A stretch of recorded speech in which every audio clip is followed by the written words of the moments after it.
इस समय एक और जहां उत्तर प्रदेश हो या फिर देश की सियासत हो, दोनों ही जगहों पर नकारात्मक राजनीति के जरिए देश के सामने सियासत की एक अलग ही तस्वीर पेश की जा रही है। आज वैचारिक मतभेद के आधार पर नहीं बल्कि स्वार्थ के आधार पर विपक्ष और तमाम विपक्षी नेता अपनी सियासी कलह के चलते देश में सिर्फ तुष्टीकरण की राजनीति खेलने में लगे हैं।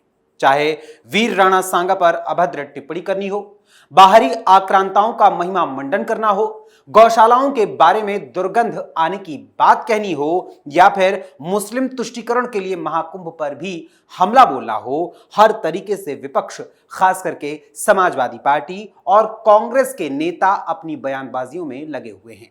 एक तरफ जहां जनता से जुड़े मुद्दों पर चर्चा करने की बजाय देश की संसद में भी अन्य विवादों को जन्म देकर उस पर बहस की जा रही है, हंगामा किया जा रहा है और बवाल हो रहा है, तो वहीं इस बीच सूबे की राजधानी लखनऊ में कुछ सकारात्मक कदम भी उठाए जा रहे हैं जो आने वाले भविष्य को मजबूत बनाने की राह में मील का पत्थर साबित हो सकते हैं। वर्तमान में जहां कई नेता अपने स्वार्थ की दुनिया में इतने मशगूल हो चुके हैं कि स्वार्थपरक राजनीति के चक्कर में वोट बैंक की सियासत खेल रहे हैं, तो वहीं यूपी विधानसभा में यूपी के युवाओं को नेतृत्व की क्षमता देने और उनके भीतर के नेतृत्व की क्षमता को और भी अधिक विकसित करने के लिए 2 दिवसीय युवा संसद महोत्सव 2025 का भव्य आयोजन किया गया है।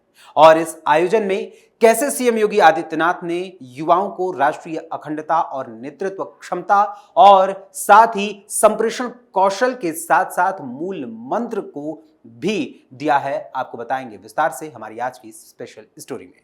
नमस्कार, वंदे मातरम, कैपिटल टीवी उत्तर प्रदेश देख रहे हैं आप और मैं हूं आपके साथ अखिलेश पांडे। दरअसल यूपी की राजधानी लखनऊ में विधान भवन में युवा कार्यक्रम एवं खेल मंत्रालय भारत सरकार द्वारा यानी उसके तत्वावधान में 2 दिवसीय विकसित भारत युवा संसद महोत्सव यानी VBYPF का आयोजन किया जा रहा है। इसके तहत 2 दिन में 240 युवा विधानसभा में भाषण देंगे। इनमें से 3 सर्वश्रेष्ठ युवाओं को चुना जाएगा और ये तीनों सर्वश्रेष्ठ युवा संसद जाएंगे। इस कार्यक्रम का मूल उद्देश्य 18 साल से लेकर 33 साल के युवाओं की आवाज को सुनना है और उन्हें उनमें नेतृत्व की क्षमता को जनरेट करना है। साथ ही युवाओं में निर्णय लेने की क्षमता को भी विकसित करना इस कार्यक्रम का उद्देश्य है। इस मौके पर मुख्यमंत्री योगी आदित्यनाथ ने कार्यक्रम में चुने गए सभी युवाओं का देश की सबसे बड़ी विधायिका में स्वागत किया। उन्होंने कहा कि प्रधानमंत्री नरेंद्र मोदी आने वाले समय में भारत में युवाओं की भूमिका को लेकर संकल्पित हैं। वो जीवन के प्रत्येक क्षेत्र में नेतृत्व को विकसित करने का उद्देश्य रखते हैं। माई भारत अभियान पर 2 वर्ष से मंथन चल रहा था। आज 240 युवा देश की सबसे बड़ी विधायिका में आए हैं। आपके लिए गौरव की बात है। वहीं इस दौरान सीएम योगी आदित्यनाथ ने युवाओं को प्रेरित करते हुए नेतृत्व क्षमता पर विचार रखते हुए युवाओं को संदेश देते हुए क्या कुछ कहा, अब जरा वो भी सुन लीजिए।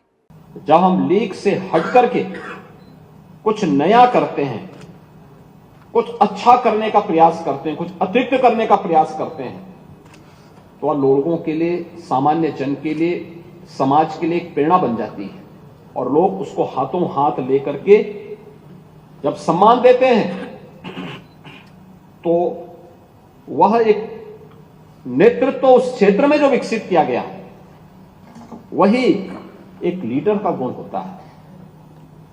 ऐसे जीवन के किसी भी क्षेत्र में अनंत संभावनाएं होती है अपनी बातों को रखने का, अपने कार्य क्षेत्र को आगे बढ़ाने का। और इसीलिए प्रधानमंत्री मोदी जी ने यह सुनिश्चित किया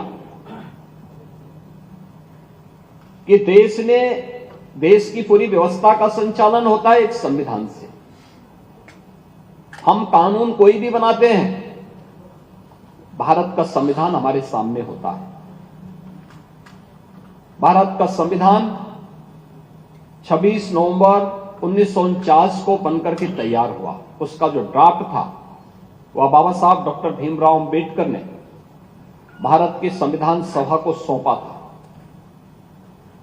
और प्रधानमंत्री मोदी जी ने 26 नवंबर 2015 से इस तिथि को संविधान दिवस के रूप में मनाने के कार्यक्रम को आगे बढ़ाना। इसके पीछे का भाव ही था, इसके पीछे का भाव ही यही था कि हम लोग अपने संविधान निर्माताओं के प्रति कृतज्ञता ज्ञापित कर सके। कृतज्ञता इस बात के लिए ज्ञापित कर सके कि इन्होंने भारत का संविधान हमें दिया, जो भारत की 25 यानी देश की 140 करोड़ लोगों को पूरे भारत के अंदर बिना किसी भेदभाव के मताधिकार के उपयोग की ताकत देता है, बिना भेदभाव के हर एक व्यवस्था के साथ जुड़ने का पूरा अवसर देता है। वहीं इसके साथ ही सीएम योगी ने पंच प्रण का जिक्र किया, युवाओं को प्रेरित करते हुए 2047 में आजादी के 100वें साल के उद्देश्य का जिक्र उन्होंने किया और साथ ही प्रधानमंत्री नरेंद्र मोदी ने जिन पंच प्रण की आजादी के अमृत महोत्सव के दौरान चर्चा की थी और उसको लेकर जनता के बीच संदेश दिया था, उसका भी जिक्र सीएम योगी आदित्यनाथ ने युवाओं के सामने किया और उसके आधार पर कार्य करने की प्रेरणा दी और आगामी भविष्य का निर्माण करने की भी प्रेरणा प्रदान की।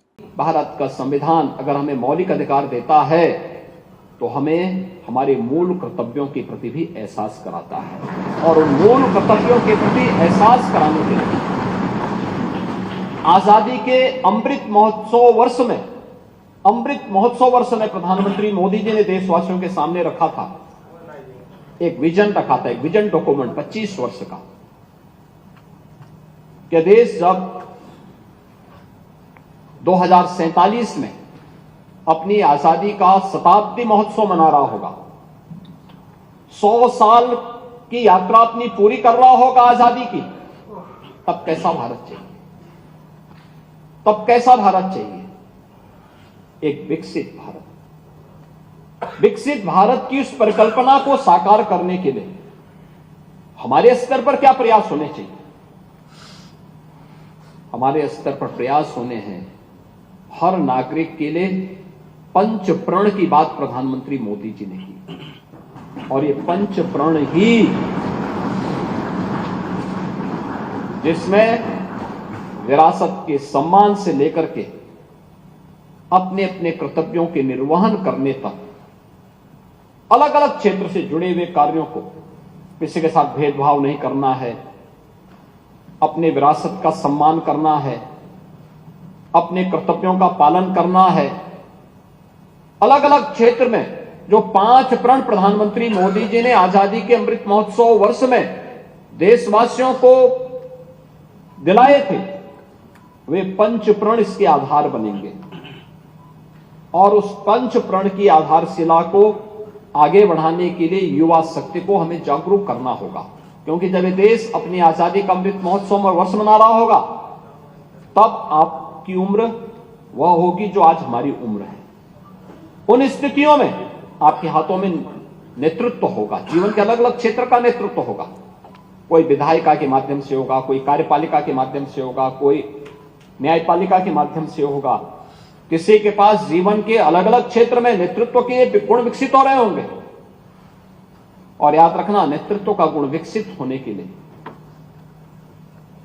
व्यक्ति का आचरण और उसका विचार, ये दोनों बहुत मायने रखता है। इसके साथ ही सीएम योगी आदित्यनाथ ने संवाद के महत्व पर भी प्रकाश डालते हुए इसकी अहमियत और उपयोगिता पर भी अपने विचार रखे और साथ ही राष्ट्रीय एकता, अखंडता व संप्रभुता का जिक्र करते हुए सीएम योगी ने कहा कि ये दायित्व हम सब का है और सामाजिक भेदभाव न हो और राष्ट्रीय अखंडता को कोई चुनौती भी न दे पाए, ये भी जिम्मेदारी हम सभी की है और सभी नागरिकों को इस जिम्मेदारी को मजबूती के साथ निभाना होगा। हमारा राष्ट्रीय दायित्व भी तो कुछ है, याद रखना। इस राष्ट्र की एकता, अखंडता और संप्रभुता के साथ ही हम सबकी भी सुरक्षा जुड़ी हुई है। इस राष्ट्र की एकता को बनाए रखने का दायित्व भी तो हम सबका होना चाहिए। सामाजिक भेदभाव न हो, विभेद न हो, इस सभी की सामूहिक जिम्मेदारी बनती है। राष्ट्रीय अखंडता को कोई चुनौती न देने पाए, यह हर नागरिक का दायित्व बनता है। उस राष्ट्र की किसी भी जाति, मत, मजहब, क्षेत्र, भाषा का कोई व्यक्ति क्यों न हो, यह प्रत्येक का दायित्व बनता है कि देश मेरे लिए पहले सर्वोपरि है। मेरी जाति, मेरा मत, मेरा मजहब, मेरा क्षेत्र, मेरी भाषा बाद में, पहले देश। जब इस भाव के साथ हम कार्य करते हैं, तब राष्ट्र विकसित होने की प्रक्रिया को तेजी के साथ आगे बढ़ाता है और उसमें अपने कर्तव्यों के निर्वहन के साथ हर व्यक्ति, और वो प्रवृत्ति हमें वो करनी पड़ेगी। हम अक्सर देखते हैं कि सरकारी नौकरी जब तक नहीं मिलती व्यक्ति खूब पापड़ बेलता है, लेकिन जैसे मिली उसके बाद वे मान लेता है कि जैसे कि अब तो उसका काम समाप्त। नहीं, उसके कार्य की शुरुआत होनी चाहिए और अपना अच्छा कुछ करके दिखाए, अच्छा करके दिखाए। और यह जिस दिन इस प्रकार के भाव के साथ हर उत्तर प्रदेश वासी और हर भारतवासी काम करना प्रारंभ करेगा, परिणाम देगा। हम लोगों ने पिछले 8 वर्ष में यही काम किया है। प्रधानमंत्री मोदी जी की प्रेरणा से यही काम हम लोगों ने किया है, अलग से नहीं। कोई ऐसा हमने नहीं कर दिया कि कहीं से अतिरिक्त ऐसा हम नहीं ला दिया। हमने केवल पब्लिक को प्रेरित किया, समाज के हर एक तबके को इस बात के लिए प्रेरित किया कि भाई देखो, हमारी भी तो इस प्रदेश के प्रति कोई जिम्मेदारी है। प्रदेश हमें पहचान दे रहा है, हमें भी इसके प्रति कोई जिम्मेदारी है, कोई जवाबदेही है। उस जिम्मेदारी और जवाबदेही में बेहतर समन्वय करते हुए हम आगे बढ़े, परिणाम हमारे सामने। यह प्रदेश 17 के पहले बीमारू राज्य था, आज बीमारू नहीं, देश की अग्रणी अर्थव्यवस्था के रूप में अपने आप से। एक और जहां देश में नकारात्मक राजनीति का प्रक्रम चल रहा है, तो दूसरी तरफ उत्तर प्रदेश की विधानसभा में एक सकारात्मक दृष्टिकोण के तहत यह कार्यक्रम आयोजित किया गया है। इस पूरे कार्यक्रम को लेकर चंद पंक्तियां आप सभी के सामने रखना चाहता हूं कि गलत गलत कह देने भर से बिल्कुल सही नहीं होता। गलत गलत कह देने भर से बिल्कुल सही नहीं होता। सूखे वृक्षों पर रोने से पौधा खड़ा नहीं होता। माना उनकी घनी छांव की कमी सदा खलती होगी, यही सोचकर कब आएंगे उम्र तुम्हारी ढलती होगी। त्याग भूत की घोर निराशा, आशाओं के दीप जलाओ, वर्तमान को धारण करके भावी युग के गीत सुनाओ। आज चेतना के बल पर जो लिख दे सदा वही होता है। सूखे वृक्षों पर रोने से पौधा खड़ा नहीं होता है।